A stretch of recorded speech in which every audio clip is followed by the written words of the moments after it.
yang ikut mendirikan berdirinya FKPG Kota Surabaya. Jadi di mana Ustadz peran dari FKPG Kota Surabaya ini dengan lembaga-lembaga TPG, sejauh mana peran Ustazah penyuluh di lembaga TPG Surabaya ini. Jadi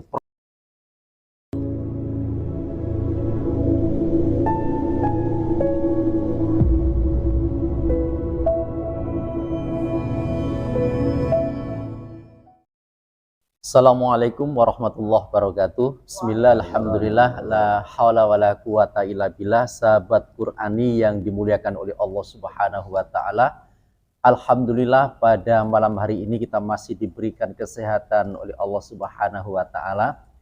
Kita ditakdirkan oleh Allah Subhanahu wa Ta'ala untuk bisa hadir di satu majelis yang sangat mulia ini.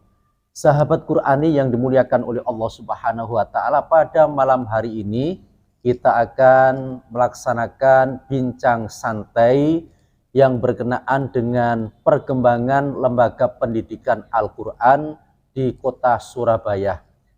Pada saat ini ada 3 narasumber. Narasumber yang pertama adalah Bapak Dr. Andes Haji Subai Mustalim MPDI yang ada di sebelah kiri saya. Kemudian narasumber yang kedua ada di sebelah kanan saya, Bapak Ustadz Suwanto SAG, salah satu pengurus FKPG Kota Surabaya. Kemudian narasumber yang ketiga yang ada di paling sebelah kiri, yang paling cantik sendiri, Marleha Siti Kholidah, namanya sangat panjang sekali.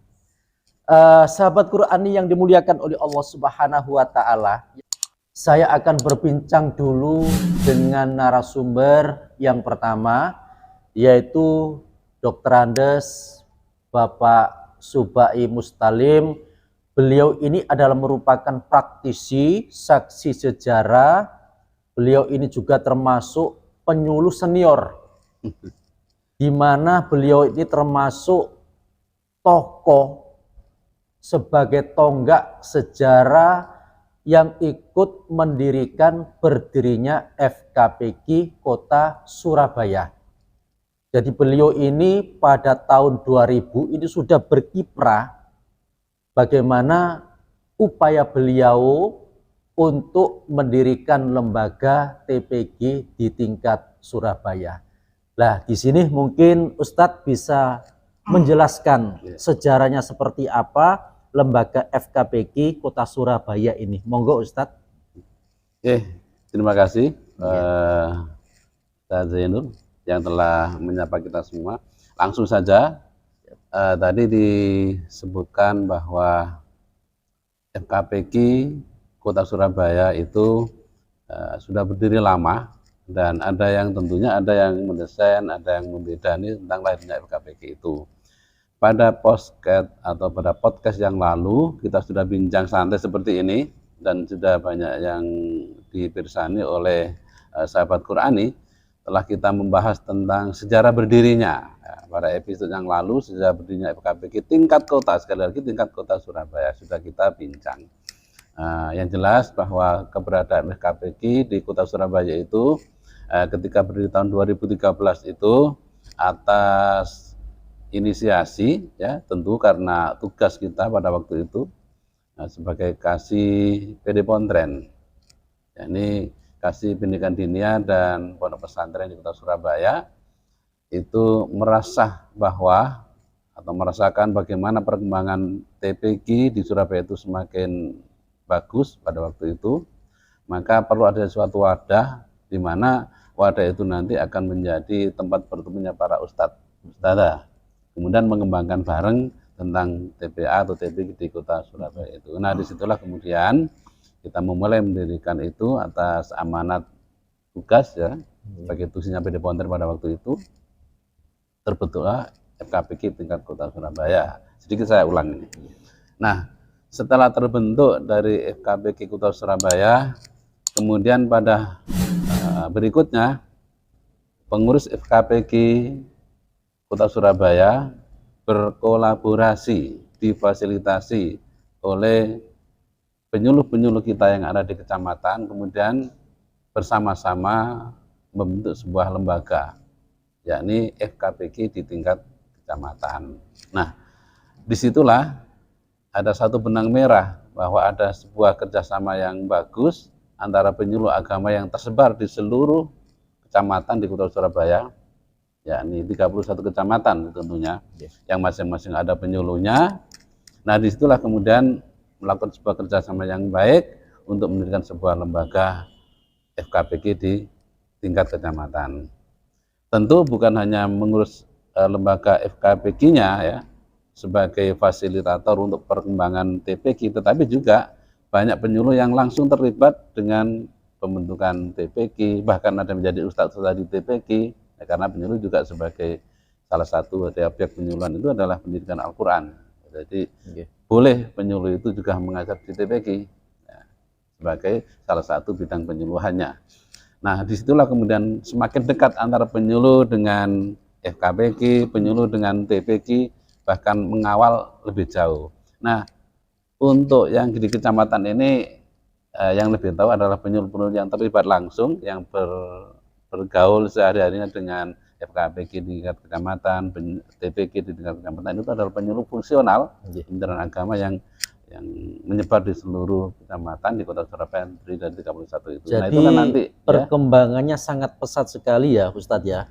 Boleh dibilang cepat sekali karena tahun 2013 waktu itu, kemudian ketika tahun 2019 ya, 6 tahun ke depannya itu sudah clear, semuanya sudah terbentuk KPG dan TPG ini juga semakin berkembang banyak. Nah, nanti ada yang bisa menjelaskan sendiri apa kemudian yang dibuat oleh penyuluh-penyuluh di kecamatan lebih rinci, nanti akan mungkin nanti Mbak Ica juga Pak Wanto bisa memberikan penjelasan tentang itu. Terima kasih Ustadz atas penjelasannya tentang sejarah berdirinya FKPG di Kota Surabaya ini sampai begitu pesat perkembangannya sampai ada di kecamatan-kecamatan. Nah, terima kasih. Untuk narasumber yang kedua, sahabat Qurani yang dimuliakan oleh Allah Subhanahu wa taala, ini dari FKPG Kota Surabaya. Beliau ini adalah Ustadz Suwanto SAG. Jadi di mana Ustadz peran dari FKPG Kota Surabaya ini dengan lembaga-lembaga TPG yang ada di Kota Surabaya ini, sejauh mana perannya?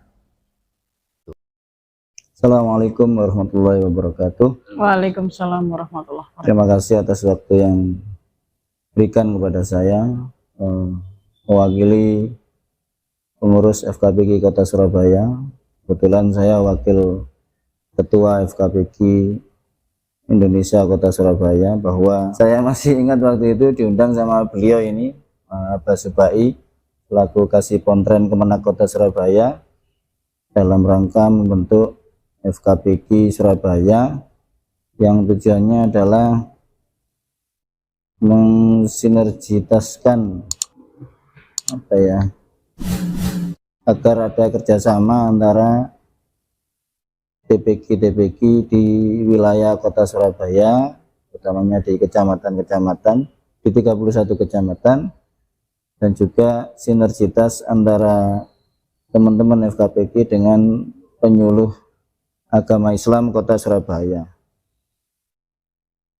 Dalam perkembangannya di tahun 2019 itu FKPG berubah nama menjadi FKPG Indonesia karena dinamika keormasan waktu itu yang mengharuskan FKPG harus berganti nama menjadi FKPG Indonesia dari tingkat kecamatan sampai tingkat nasional.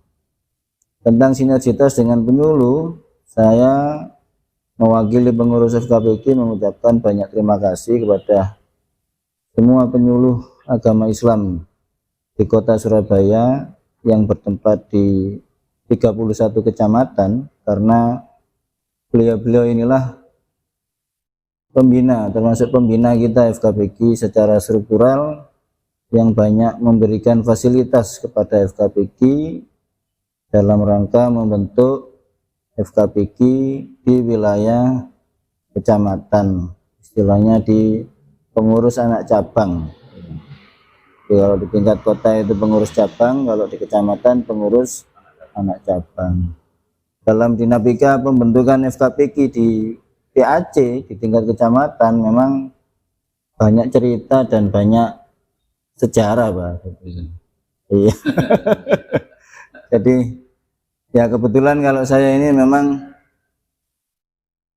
ketua FKPK pertama di Kecamatan Semampir.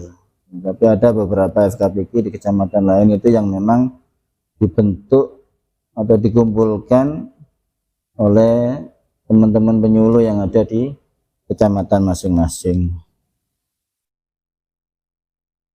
Manfaat sinergitas kita bahwa memang FKPK tidak bisa lepas dari penyuluh, karena secara struktural sudah jelas bahwa penyuluh agama Islam di tingkat kecamatan itu sudah otomatis menjadi pembina FKPK atau pembina PAC FKPK Indonesia di wilayah kecamatan masing-masing. Karena dari beliau-beliaulah ini kita bisa mengadakan banyak kegiatan karena bimbingan atau backup dan arahan dari teman-teman penyuluh, sehingga semarak FKPK di tingkat kecamatan itu untuk sekarang sangat terlihat jelas sekali. Dan yang paling penting adalah di samping sinergitas dengan penyuluh agama Islam di 31 kecamatan, FKPK juga bersinergitas dengan banyak lembaga-lembaga Al-Quran dalam rangka mengembangkan banyak kegiatan baik di tingkat PAC maupun di tingkat PC atau di tingkat Kota Surabaya.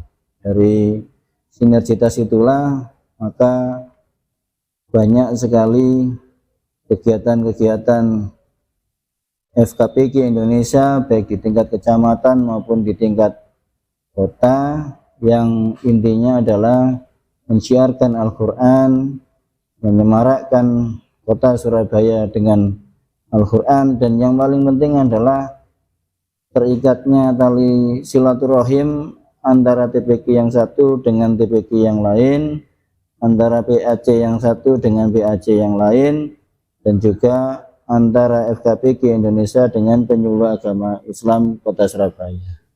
Jadi ini gambaran singkat yang bisa saya paparkan sebagai bentuk apresiasi kami kepada Kementerian Agama Kota Surabaya melalui banyak teman-teman penyuluh di 31 kecamatan.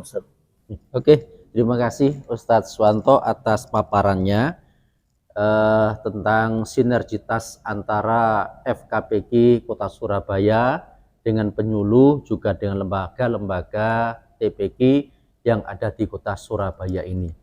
Berikutnya sahabat Qurani yang dimuliakan oleh Allah, narasumber yang ketiga adalah Ustadzah Ica. Beliau ini adalah penyuluh agama Islam di kantor Kementerian Agama Kota Surabaya. Sejauh mana peran Ustadzah penyuluh di lembaga TPK Surabaya ini? Jadi perannya ini sejauh mana? Monggo Ustadzah. Matur nuwun Ustadz Zainal, dan juga yang kami hormati ada Ustadz Subai dan Ustadz Wanto. Matur nuwun sudah diberikan waktu dan kita bisa untuk bertemu kembali bersama teman-teman sahabat Qurani dimanapun berada. Bicara tentang peranan penyuluh, seperti halnya yang disampaikan oleh Ustadz Swanto, bahwa alhamdulillah sejak berdirinya Forum Komunikasi Taman Pendidikan Al-Quran Indonesia, itu kami sudah berusaha untuk mengawal sejak awal bagaimana FKPK ini terbentuk. Jadi betul yang disampaikan Ustadz Wanto bahwa ada beberapa kecamatan yang berdiri oleh FKPK-nya sendiri, ya kan, sudah terbentuk, dan ada juga beberapa kecamatan yang itu dibantu sama penyuluh agama yang berada di posisi kecamatan masing-masing. Karena apa? Karena FKPK ini memang adalah besutan dari Kementerian Agama yang untuk bisa membantu segala keadministrasian kelembagaan yang ada di Taman Pendidikan Al-Quran. Jadi untuk bisa mempermudah kinerja daripada Kementerian Agama Kota Surabaya tentang kelembagaan Taman Pendidikan Al-Quran se-Indonesia, begitu ya kan, dalam berbagai macam kabupaten dan kota. Nah, sehingga dari situ kami dari penyuluh agama ini merasa terpanggil untuk bisa ikut mengawal dan membantu stabilitas keadaan dari FKPK itu seperti apa, dan ikut membantu mengeksistensi dari FKPK. Artinya ketika Taman Pendidikan Al-Quran itu sudah mulai memiliki satu wadah yang namanya FKPK, maka kami sebagai penyuluh yang tadi disampaikan oleh Pak Suwanto bahwa secara struktural mau tidak mau dan secara hubungan emosional dan juga secara hierarki kita memiliki nilai tugas dan fungsi dalam pengawalan itu berada di struktur kepengurusan sebagai pembina. Nah, sebagai pembina maka seyogyanya kita sudah akan memberikan kesempatan, memberikan edukasi kepada forum komunikasi Taman Pendidikan Al-Quran itu untuk bisa mengeksistensi dirinya, Ustaz. Nah, ketika mengeksistensi dirinya itu penyuluh coba memberikan arahan, coba memberikan kesempatan untuk bisa melakukan banyak karya, banyak beraktivitas, banyak berkegiatan, karena dengan demikian maka Taman Pendidikan Al-Quran ini akan muncul dengan eksistensi dirinya. Dia memiliki ciri khas, dia memiliki sesuatu yang bisa diunggulkan di masyarakat itu, sehingga masyarakat akan merasa, oh FKPK ternyata gaungnya keren begitu ya. Oh ternyata penyuluhnya juga mensupport gitu, memotivasi, sehingga disitulah letak kinerja yang pas, yang ideal dan sangat romantis hubungannya antara FKPK dengan penyuluh, sehingga di situ tidak akan ada intervensi. Jadi FKPK sudah betul mengawal TPK itu berada dalam ranahnya, kemudian penyuluh karena sebagai aparatur sipil negara yang berada di wilayah Kementerian Agama Kota Surabaya, seyogyanya memberikan informasi-informasi yang bersifat kedinasan kepada FKPK, dan nantinya FKPK yang akan meneruskan ke lembaga-lembaga. Nah, perannya seperti itu, Ustaz, sehingga nanti akan ada sekat dan ada rel begitu ya antara FKPK dengan penyuluh, sehingga dengan demikian maka kinerjanya akan bergayung bersambut, sehingga ketika Taman Pendidikan Al-Quran ini ada sedikit persoalan kelembagaan bisa langsung dibicarakan dengan FKPK-nya, kemudian FKPK bisa juga brainstorming, saling berdiskusi problem solving yang ada di lembaga seperti apa begitu. Disitulah peran penyuluh sebagai edukasi, jadi mediasi juga, mengedukasi juga, sehingga dari situ nanti akan timbul keselarasan kinerja antara FKPK dengan penyuluh. Karena apa? Karena memang ya tugasnya sebagai pelindung, sebagai pembina dari FKPK itu sendiri. Dan kita juga mengapresiasi juga kepada teman-teman sahabat Forum Komunikasi Taman Pendidikan Al-Quran Indonesia se-Kota Surabaya yang mulai tahun 2014 hingga detik ini kegiatan-kegiatan mereka sangat bervariasi sekali, dan mereka juga tidak canggung, tidak tidak merasa sungkan untuk berkomunikasi dengan teman-teman penyuluh, dan kami sebagai penyuluh agama yang ada di kecamatan ini pun juga memberikan support, memberikan motivasi, memberikan peluang sebanyak-banyaknya kepada FKPK untuk bisa memberikan kesempatan dan waktunya bagi semua lembaga untuk bersinergi dengan siapapun begitu ya, dimanapun, untuk bisa mengeksistensi diri kelembagaan Taman Pendidikan Al-Quran yang ada di kecamatan masing-masing. Begitu. Berarti perannya sangat vital sekali ya penyuluh dengan lembaga-lembaga TPK ini ya. Semoga bisa istiqomah terus. Amin. Ini sehingga lembaga-lembaga TPK khususnya yang ada di Kota Surabaya semakin baik, semakin bagus, dan yang lebih penting bisa menghadirkan anak-anak didik yang berakhlakul karimah. Amin. Mungkin ada tambahan Ustadz, baik Ustadz Subai maupun Ustadz Suwanto, monggo. Saya sedikit ya. Nah, jadi sudah terlihat secara nyata gitu ya. Alhamdulillah apa yang kita upayakan di awal kita membentuk dan sampai perkembangan akhir ini, peran nyata penyuluh agama dalam mengawal daripada TPK pada khususnya itu pada hal-hal yang sangat teknis juga. Ya. Ada yang akhir-akhir ini ada masalah verifikasi, ada caspel, dan sebagainya. Itu semuanya adalah kreativitas juga daripada para penyuluh ini sampai kepada mereka, sehingga mereka bisa memperoleh hal-halnya seperti itu ya, yang kita lihat seperti itu.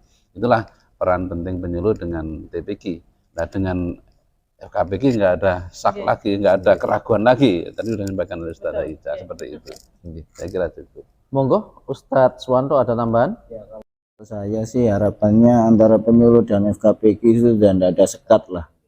Jadi apapun masalah yang ada di PAC, di tingkat kecamatan, ya harus seiring sejalan. Karena kalau FKPQ di wilayah di 31 kecamatan itu maju, otomatis yang dilihat juga penyuluhnya juga. Tapi kalau ada kekurangan FKPQ di tiap-tiap kecamatan, yang dinilai juga penyuluhnya, karena penyuluh juga pembinanya FKPQ kan gitu. Makanya yang saya harapkan FKPQ dan penyuluh itu bisa seiring sejalan dalam rangka meneruskan apa yang dicita-citakan oleh KSIPD Pontren, ya termasuk beliau ini, Abbas Subai. Terima kasih para narasumber, Ustadz Suwanto, Ustadz Subai, dan Ustadzah Ica. Alhamdulillah bisa satu forum dalam kesempatan yang sangat mulia ini, bagaimana kita bisa membicarakan sejarah tentang berdirinya FKPQ yang ada di kota Surabaya ini, dan sampai pada tahun ini Alhamdulillah setiap kecamatan juga ada FKPQ, dan harapan kita semua, jadi peran penyuluh ini sesungguhnya sangat luar biasa sekali, bagaimana bukan hanya menjadi pembina, tetapi sampai turun ke lapangan. Kalau ada persoalan di tingkat bawah, ini sekaligus akan menjadi motivator supaya apa, lembaga-lembaga yang ada di TPQ ini bisa berjalan dengan sebaik-baiknya. Sahabat Qurani yang dimuliakan oleh Allah, demikian kesempatan pada malam hari ini, semoga bermanfaat dan semoga bisa bertemu di kesempatan yang lain. Ihdinas siratal mustaqim. Assalamualaikum warahmatullahi wabarakatuh. Waalaikumsalam warahmatullahi wabarakatuh.